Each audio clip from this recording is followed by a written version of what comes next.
ଜୟ ଜଗନ୍ନାଥ ନମସ୍କାର। କର୍କଟ ରାଶି ଜାତକମାନଙ୍କ ପାଇଁ 2025 ମସିହା କେମିତି ରହୁଛି ଆସନ୍ତୁ ଜାଣିବା।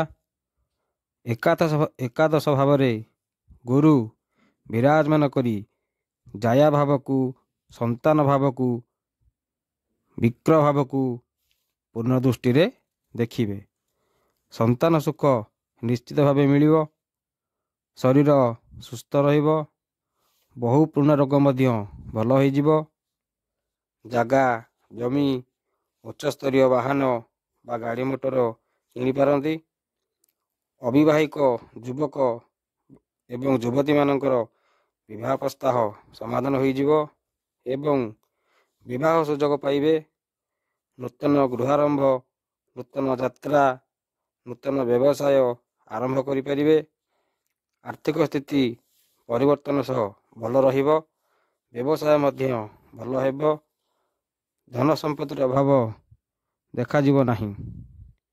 ନୂତନ ଚାକିରି ବା ନୂତନ ବ୍ୟବସାୟ କରିବାକୁ ଚାହୁଁଛନ୍ତି ତେବେ ନିଶ୍ଚୟ ସଫଳ ମିଳିବ। ସ୍ୱାମୀ ସ୍ତ୍ରୀଙ୍କ ମଧ୍ୟରେ ଭଲ ବୁଝାମଣା ରହିବ। କର୍ମକ୍ଷେତ୍ରରେ ଉଚ୍ଚାଧିକାରୀ ବରିଷ୍ଠ ବ୍ୟକ୍ତିଙ୍କ ସହିତ ସୁସମ୍ପର୍କ ରହିବ।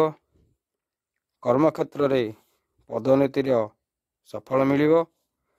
ରାଜନୀତି କ୍ଷେତ୍ରରେ ଦକ୍ଷ ସିଦ୍ଧସ୍ଥ ବ୍ୟକ୍ତି ପ୍ରଶଂସା ପାଇବେ।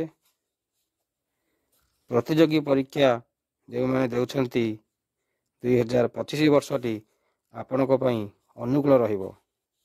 ଯେକୌଣସି ଶିକ୍ଷାରେ ଶୁଭ ଫଳ ପ୍ରାପ୍ତି ହେବ।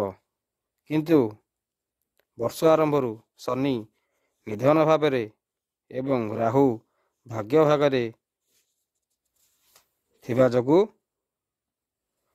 ଶିକ୍ଷା, ସ୍ୱାସ୍ଥ୍ୟ, କ୍ୟାରିୟର, ରାଜନୀତି, ଦାମ୍ପତ୍ୟ ଏବଂ ପାରିବାରିକ କ୍ଷେତ୍ରରେ ଉତ୍ଥାନ ପତନ ପରିସ୍ଥିତି ଦେଖାଯାଇପାରେ ବା ମିଶ୍ରିତ ଫଳ ମିଳିବ।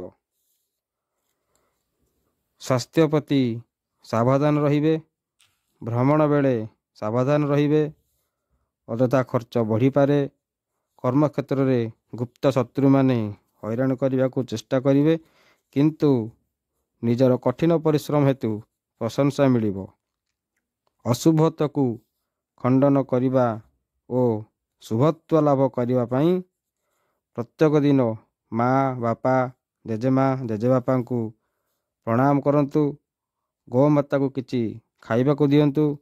ପ୍ରତ୍ୟେକ ଦିନ ପାଣିରେ କିଛି ଫିଟିକିରି ମିଶାଇ ଘରକୁ ଭଲ ଭାବେ ପୋଛନ୍ତୁ।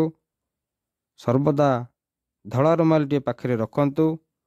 ମୟୂର ଚନ୍ଦ୍ରିକାଟିଏ ପାଖରେ ରଖନ୍ତୁ ଏବଂ ଶ୍ୱେତ ଚନ୍ଦନ ସହିତ କିଛି କର୍ପୂର ମିଶାଇ ନିଜ ମସ୍ତକରେ ଲଗାନ୍ତୁ।